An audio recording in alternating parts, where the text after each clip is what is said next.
Well, you're very welcome to the Lightweight Boxing Show. We are today in Media City again, Ant. We are. So we've not had to travel too home. far. Yeah. And again, the beautiful Betfred studios with the beautiful Betfred people all around us as well. But of course, we are going to have a bit of a review of the big fight at the weekend, which was, of course, Macaulay McCowan's back in action. Yes. And it was great to hear about. So we're going to talk all things Macca. We might mention Joshua, who obviously came up short again in his second fight against Alexander Usyk. I'll just get your thoughts on that in a second. But we are going to be joined here by a fella you know a little bit. I do know him. I know him very well. Joseph Gallagher will be with us, of course. He was former ring trainer of the year, and he's always got plenty to say, Joe. So we look forward to talking all things, everything with Joe. But I know you were busy at the weekend. I mentioned Macaulay McGowan, a guy that obviously you help out with Joe in Bolton, but you had fighters out in Bolton at the weekend as well. So it was a busy one for you. You managed to look after your fighters and watch the big fight in Saudi as well. The glitz and glamour was in Bolton. I had Bobby Fulton running the 4-rounder. Yeah. So I had him on Bobby. You know, he performed well, got a win over 4 rounds. Then I ended up passing up for Alex Murphy for his fight. Right. And then I was straight through to next door to the hotel, watching in my corner there, watching the AJ Usyk fight. So again, a lot's been said. It's a few days on now. The dust has settled and all the rest of it. There was the post-fight antics, of course. We'll get into that, and we'll ask Joe about that as well. Yeah. But I mean, in terms of the actual fight, then, I mean, Joshua, how do you rate his performance? Listen, I thought it was a much improved performance. I believe that. I thought it was a fantastic heavyweight fight, but understandably, we're talking about what went on after the fight a lot more than the actual fight, which is a shame, really. I think, I do believe there was some improvements from Joshua. I thought he targeted the body really well. He had a great round 9. Whether it was as good as round 9 as when you watch it back, but it was still a very good round 9 where you thought, right, is he going to turn this around now? And then Usyk went and done what all great champions are capable of doing and bit down on that gum shield, come out and finished the fight fantastically. His round 10 was amazing, and he proved why he's going to be a future Hall of Famer. What happens now then for Josh? Who do you like to see him in with? I mean, we know about we'll get into Usyk, Fury, and all that business later on, and again we'll get Joe's thoughts on that. But in terms of what do you want Josh to do? And before the fight, a lot was made of he's going to have to retire. He's I think Eddie said it himself. He lost a close fight to one of the best fighters, one of the very best fighters on the planet, in Alexander Usyk. But there's still huge fights out there for him. I think it's been well documented. He's had a huge deal with his own, so he is going to fight on. You'd really expect him to fight on. But what's next? Listen, I know people talk like domestically. There's Dillian White. I know Derek's name has been mentioned and stuff like that. But there's some top fights there in the heavyweight division. I think for me, his name's been mentioned. A lot of people thought he'd done enough against Hrgovic. Was Zhang? That was a great fight, wasn't it? That's a huge fight that could be made. But it's I believe there'll be less pressure on Anthony Joshua. Yeah. It's a little bit of a rebuilding process, for him. But again, there was no shame. He lost to a great fighter. Yeah, it was a busy weekend, obviously, in Saudi. So let's just have a little recap of some of the events.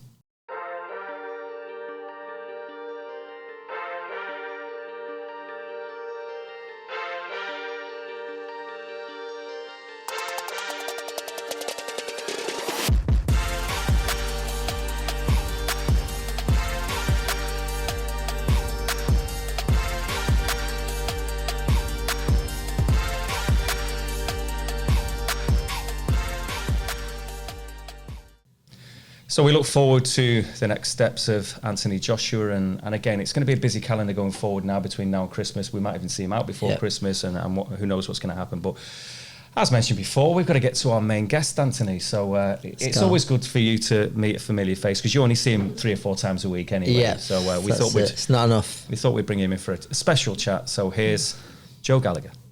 Well, Joe, as ever, good to see you. Yeah, good to see you. I don't know how to actually introduce you. Obviously, he's trainer.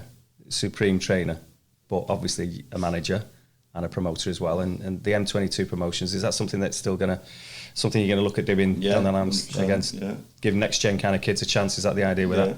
Yeah, no, definitely that's something that I can't say I'm passionate about, but I'm usually motivated still to do. It's just the role as a coach is taking everything at the moment, but it's definitely something I really want to get back into. And I mean, again, when you look at that as well, you've had a few out at the weekend as well. I know there was a big fight that we're going to get to over in Saudi, but again, both of you, because obviously you both work together as well, and you got fighters out, and Joe, and obviously you trained to work together in Bolton as well. But how did it all go then at the weekend? It was a good weekend, Joe. I know Joe was so obviously Joe had your three, didn't you? McCuinness, Sean, and Marcus Morrison, and I had Bobby Faulkner, and obviously Scott Quigg's back home now as well. So Joe was like, Scott was passing up with Joe because Bobby was on like after all them and that. So I was watching them from the balcony, and no, I genuinely think there was regarding them three, I think there's three good performances. I thought McCauley got into a nice rhythm. Everyone's got going. Sean picked out a lovely body shot. I know I like Scott Williams and he was expected to win and win very well, but the shot was a lovely shot. And Marcus Morrison, who was just professional as always, just 4 rounds out back to winning ways before his big British title fight. And my lad Bobby Faulkner, he had a good win, gave away quite a bit of weight. But, looked a very good prospect, probably a little bit over-eager at times, which we spoke about, but it'll be good. So it's good to get them all out. Yeah, so you had a 3 out of 3. Yeah, 3 out of 3. That was in Bolton, obviously, wasn't it? It's in Bolton, and it said, listen, they're not fighting stellar opponents, but it's when in them fights what you're looking for them to do. And listen, Marcus Morrison did 4 rounds, and it was how he was listening to instructions, because in 4 weeks now, or 3 weeks now, he's fighting Denzel Beltland for the British middleweight title. McCauley McGowan, improvements are being made. And we've seen that when he fought Sergio Martinez. This was his first fight back. And what a trip that was, by the way. That was the most important thing about that. Yeah. It was just a top trip. Yeah, Getting over to Madrid with everything that had gone on a previous couple of years. It was like everyone let loose a bit, wasn't it? It was brilliant, fantastic trip. And to see a legend in action as well. Yeah, no, exactly. Yeah. So McCauley's come back with a win. But I meant Macca there, not no.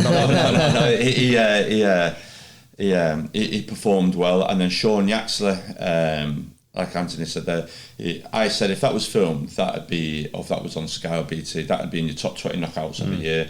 It was just the way that he set it up, the way that he delivered it, and the execution of it, and the effect of the opponent.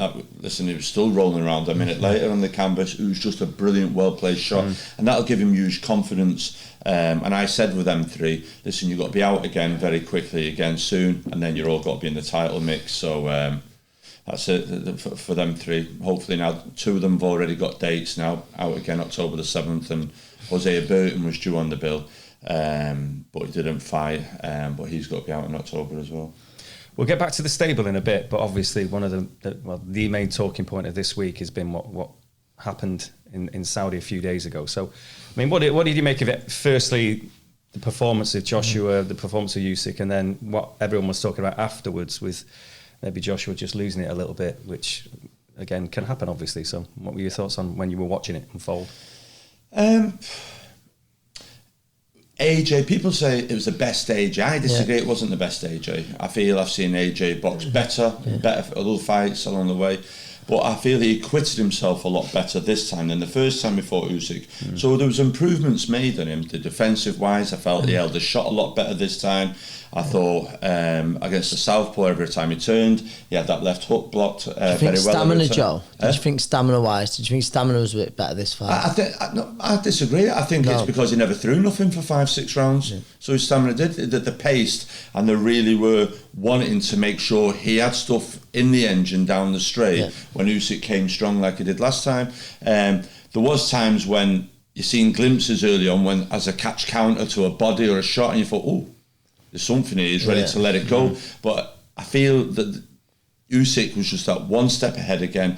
What unbelievable condition of Alexander Usyk. The fact that he could go around after a minute. Early on in the fight, when they got close and AJ was trying to hold and squeeze on him, Usyk shoved him off and half threw him up against the ropes. And Usyk was like, you try to come and big man me, I'm just as strong as you, and pushed him back. And I think at that point, AJ thought, wow, I didn't expect him to be manhandled in that type of way. Very similar to a way, very similar, but in a situation where Anthony was going fighting Michael Brody sometimes, and I said, listen, Michael Brody's a bit of an on-top fighter. You've at some point, I've got to push him back, and Anthony did that in the fight, and it made Brody realise, I can't do this, and that's what Usyk did the night. So Joshua pushed him back and made AJ go, right. Everyone's telling me he got on top of him and squeeze him and all that. Usyk wasn't having none of it, so I thought, what an unbelievable performance by Usyk for his movement, his recovery, his shotless section, and then in the championship rounds to put his foot to the floor after a round 9 that we all got excited about, but when you look back in slow motion, hardly anything landed, and you could see the frustration at the end of it, and the decision. Like all fighters, they all want to win, they all don't want to lose. He felt he'd put so much into camp, he had a perfect camp, but then again, during the fight, after 3 rounds, the corner seemed to be, I don't know where they were, but someone came out and went, we're 3-0 up. The only person in the whole wide world that agreed with him was one of the judges. So I just thought to myself, was that judge being influenced what they were saying in the corner? Or do you understand that? How could them 2 people only see it 3-0 up? And then there was Garcia talking, and I just thought, the corner's losing control again. I was going to ask what you thought of that setup, Joe. No, it's very much like Nassim Hamid years ago, where he ended up having Oscar Suarez in it. So AJ, no one's seen. What it really needed was, on the same night over in the UFC, we had Leon Edwards fighting for the UFC. Yes, I know what you're saying. And he was losing round by round. And come on, last round, they said to him, you've got to go out there and absolutely give it your all. You need the knockout. And he got it, and he became the second only UK fighter to ever win the UFC world title. That's what needed AJ, but somewhere in the corner, whether they were listening to someone or someone was telling him, we've got you ahead, that passion wasn't there for him to go out, even in round 11 and 12. When AJ had a great 9 and Usyk 10th, you thought, right, you've got to come out again. But this is all the stuff that Robert Cracken got stick for. Yeah, no, exactly. You know what I mean? Not controllable. But I just thought, AJ, he did better, all right, and he conditioned himself better, but it wasn't a better AJ. I've seen a better AJ in full flow, beating kids on the way through, so with confidence and swagger. But then the frustration afterwards, and I've said in an interview, when he walked out of the ring, he should have just carried on, kept on walking and gone, because he's annoyed his finger. Whoever said come back in was wrong. Idea. Let him go. You've seen lots of fighters in the past that jump out of the ring and they're gone. They're not happy with the decision. They go into the changing rooms, and the cameras can get them there in 15 minutes time or something, can't that's they? It would have been better then. Let Usyk have his moment. Exactly. So it's under Usyk that he got the stream back to the Ukrainian. They're in the war. They want to hear from their world champion. Don't be here for Anthony Joshua going on about how he spent 2 weeks on remand somewhere. But he's not thinking straight, though, is he? No, he isn't. People have got a concussion, but it wasn't. Basically, what was happening is Anthony Joshua was having an issy fit. All right, he was having an issy fit. Crolla used to do, but you used to take the mic off him. But it was a frustration that I've been there with Macklin. You had the perfect camp, you had the perfect build-up, you had the perfect fight, you had the tactics on, and it didn't happen, and you're scratching your head. And when Macklin lost to Stern, the whole world were going, what's it? And it's frustration, and you want to let it, why? But there's times then when you won't perform well, but you'll get the rub of the green. And I think Anthony Joshua has surrounded himself with so many people over the years. No one will tell him, you won, you're behind, 2, you lost that. And that showed when he got back in the ring. No one from his team, whether it be Freddie Cunningham, Eddie Hearn, or his trainers, step forward and give me that mic here, you, and just clear off, do you understand? And Eddie's very good at that, but no, they all went into the background and just watched the poor fella self-explode in front of everyone, in front of the whole world. And I thought, if it was any other fighter at the time, and I'll say, if it was Tyson Fury that got somebody's belt, spat on them and threw them out the ring, they'd be absolutely... They won't be looking on him too fondly today in the same way that doing AJ always having him out. No, he's not. He's got a lot of credit in the bank, AJ, hasn't he? In terms of he's kept himself squeaky clean, hasn't he? And that's the first time a lot of people may say, well, he's showing his true colours, this, that. And he's had a lot of stick.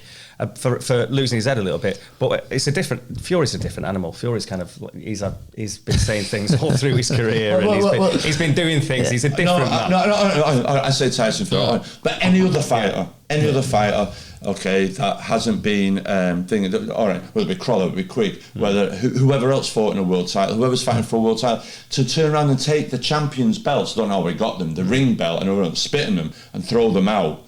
That's like, how is that? Usyk's watching, going.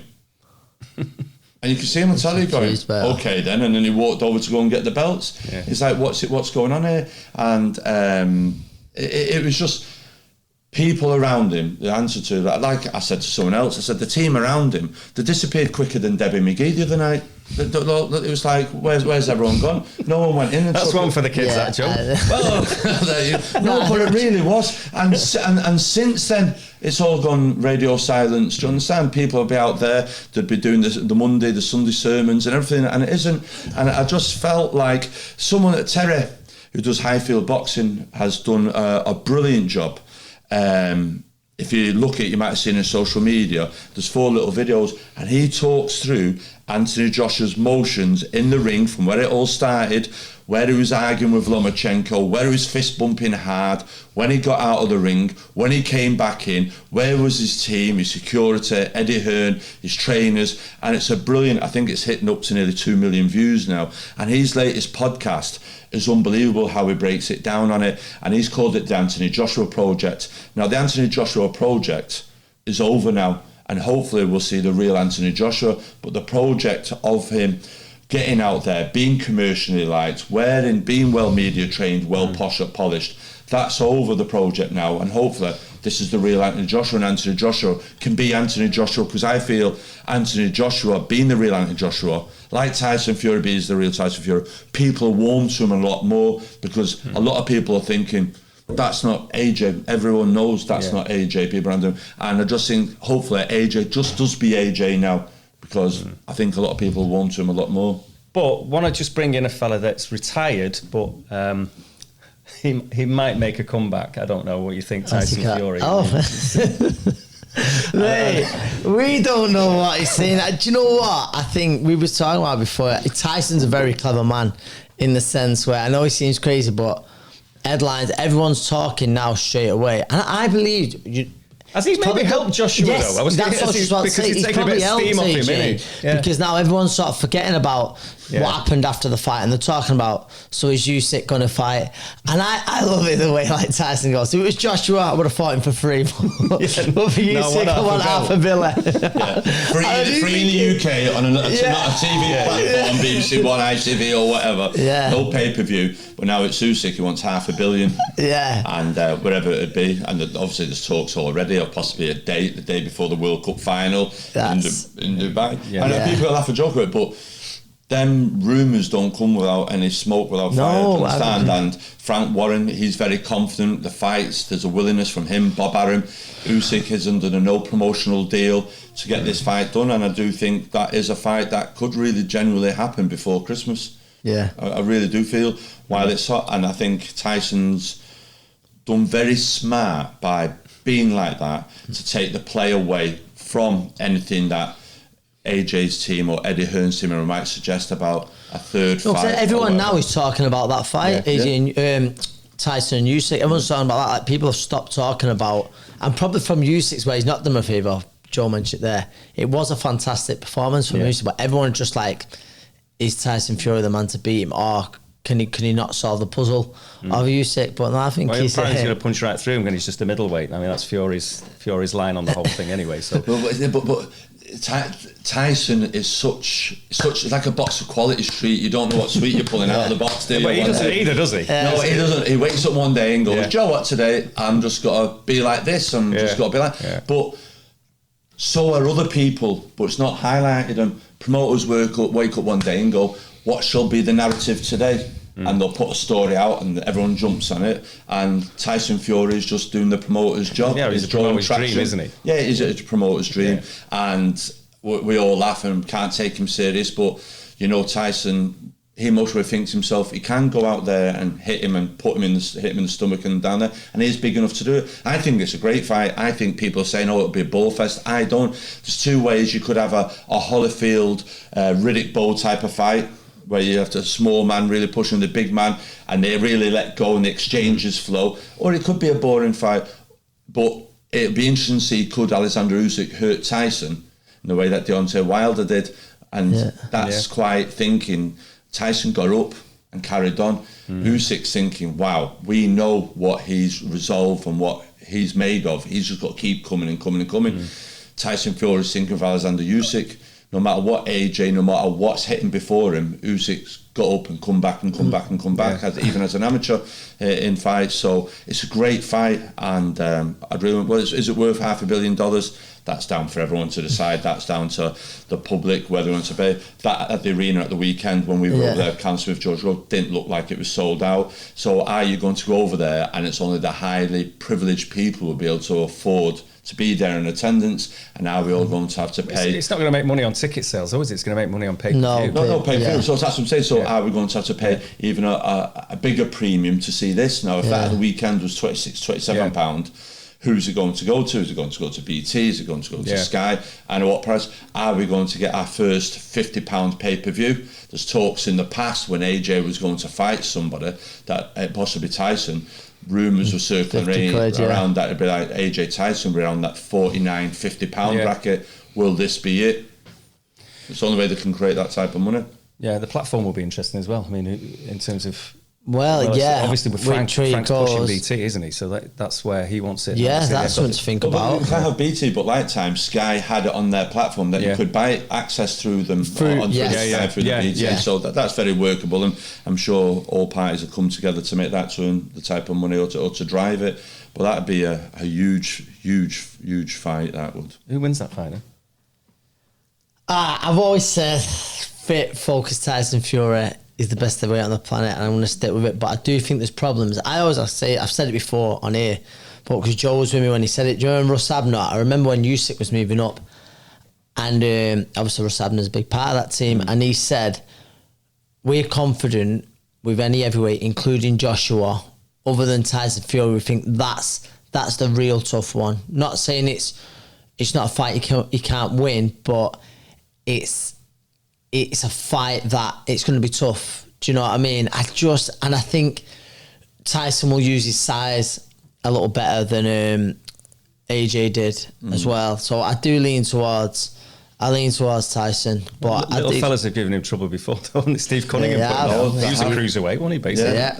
Like I say, Usyk is a southpaw. He's good, he can punch well. But just in Tyson's a throwback fighter. I've got to correct little fellas.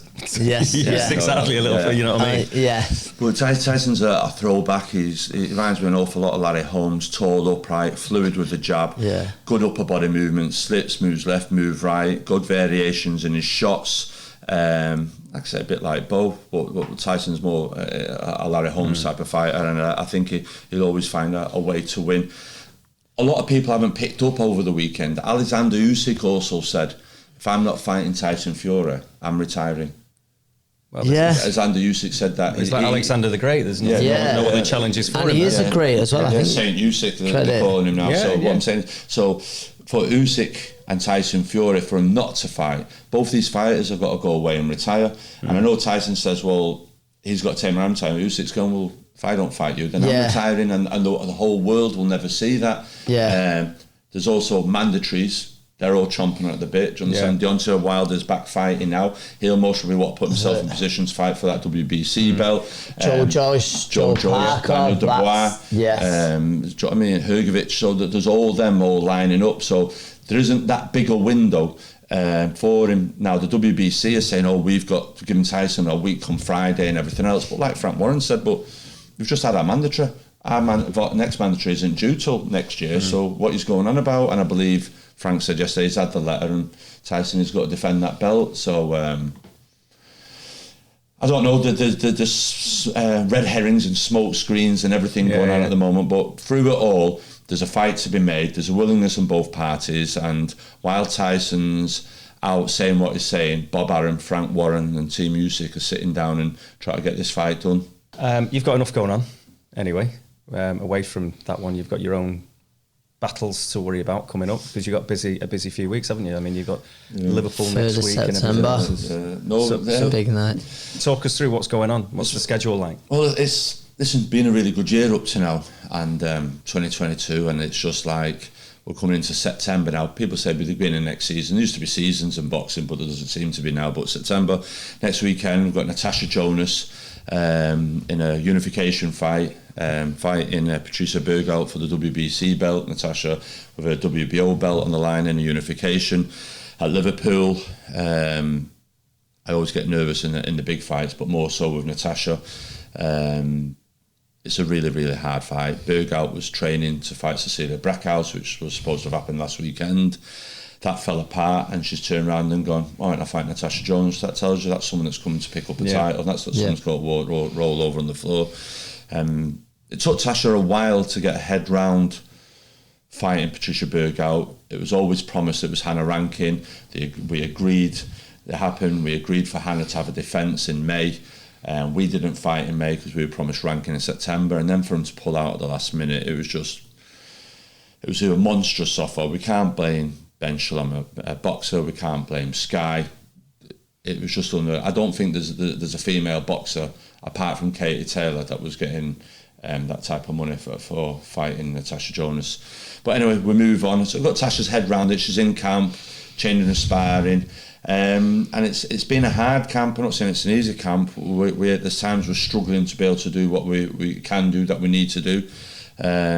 This is like going to be like an Olympic fight. Berghout is a good counter puncher, good lead left hook on her. And I'm going into the fight worried. This is a real 50-50 fight. I'm trying to get Natasha to get her head on it, and her head is on it now. It's wrong for me to say at the beginning, I don't think it was in it, but it just annoys me a little bit. I used to have my frustrations with Anthony when I pop timekeeping. Timekeeping is doing, but when people are popping up going, great for Natasha to drop pound the tickets at me tonight, great for Tasha. So I'm saying, Tasha, what were you setting up an Uber ticket? Get one of your family to deal with the tickets.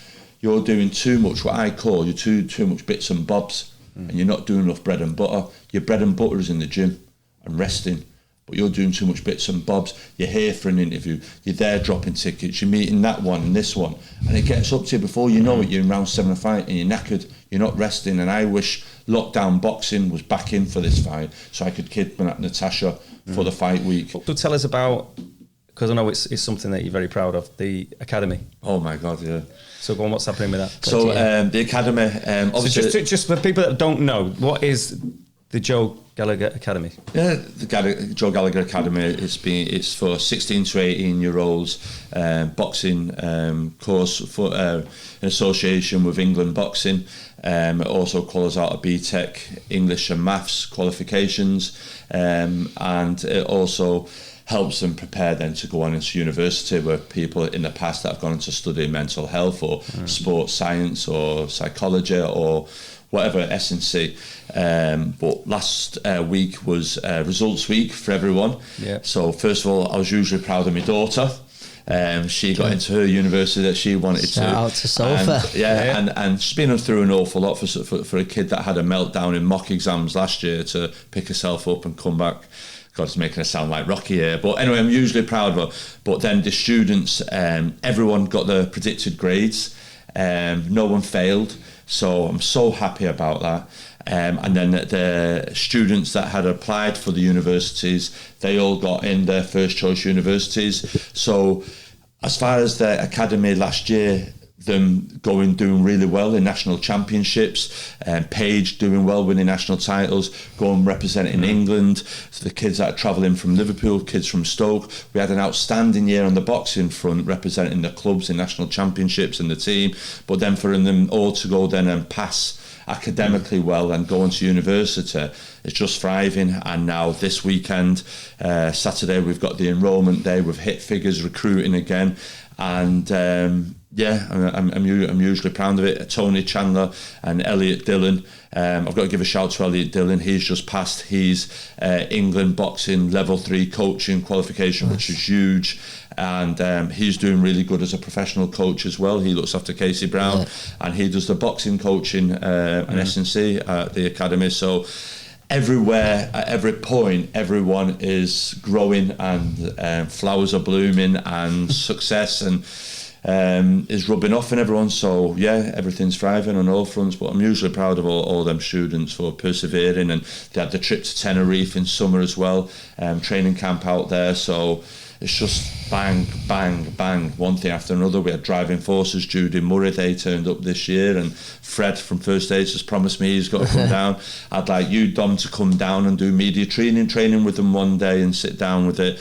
We've got someone coming in explaining cryptocurrency to them. So all that type of stuff's going on. So yeah, it's really good. I'm very proud of it. I'd never imagined it would have took off the way that it's took off, and the results, and just them kids that have gone on to university and them that are going now. That's what it was set up for. That's what it was set up for. And whether you go and box for England or whether you go and get your qualifications in university, it's a success story. Well, we can end on another happy note, because United are back to winning ways as well. So I don't know what your feelings are on that. 21's coming. Yeah. I think after the other night, I'll say it now. I think we've got an absolutely nugget. I think it goes back to the window period in January when we signed Vidic and Evra. Yeah. I think signing Martinez and Malaysia. I think Malaysia is the new Patrice Evra. I think Martinez, I think, is unbelievable. I think they're the best two signings we've made for an awful long time. Ericsson, he'll grow. We've just brought Casemiro. I've seen a statistic there. Casemiro and Fred, they're the Brazilian midfield. That gives you a little bit of tingle, doesn't it, Dom Crolla? The title's done then, obviously. It's 21 incoming. Yeah, we've got the spine of Real Madrid, of Martinez, Casemiro and Ronaldo in the team. All the cast-offs, yeah. So, listen, it can't get too excited. But the players can't... We're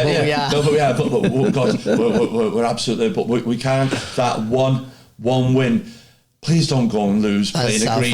Joe, what I was funny at the weekend, Southampton, I was surprised we didn't come out with the green kit shout. Well, we couldn't see each other on the pitch. It blended in the grass like we did in Southampton years ago. This weekend more, I think. That line thing, yeah, the line thing, yeah. God, it's hanging, isn't it? We should say it's great kit. I don't know why they just don't bring that black kit. Everyone's screaming for the black kit again. Interesting, I think Martin Tyler gave the stat over the weekend. When the Premiership started the first season, we lost our first 2 games and we went on and won the Premiership. Giddy o'clock here, innit?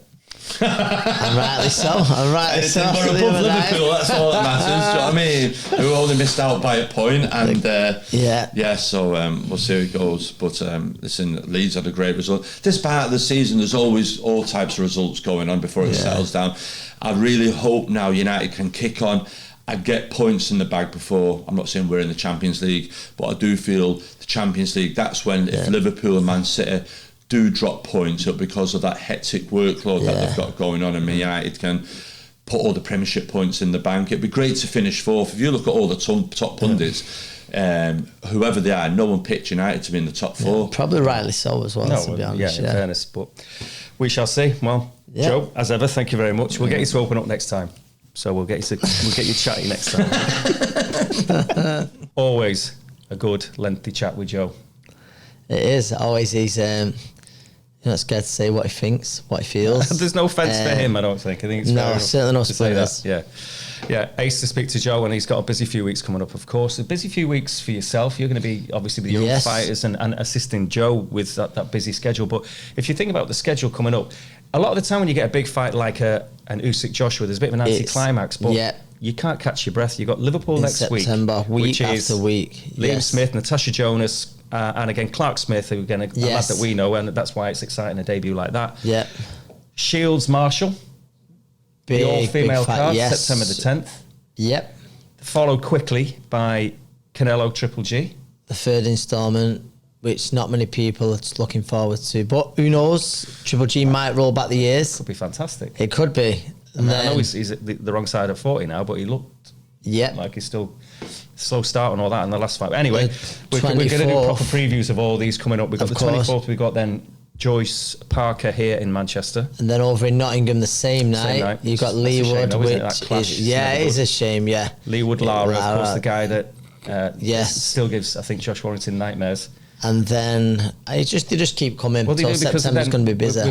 Once we get into October, then we've got one that's going to get a little bit of attention. We're going to do a full preview of course, is Conor Benn against Chris Eubank Jr. So it goes on and on and on. Good and we times. know as well, we might get Taylor Catterall and all that confirmed before Christmas and other massive fights. So there you go. Enough to be getting on with. But I think we'll be on the road in Liverpool next week, Ant. So off we go to there, and we'll see you from there. It is to Liverpool. But thank you very much indeed. And of course, I nearly forgot. Go to the YouTube channel, subscribe, like, turn the notifications on, all the rest of it. But thank you for watching the Lightweight Boxing Show.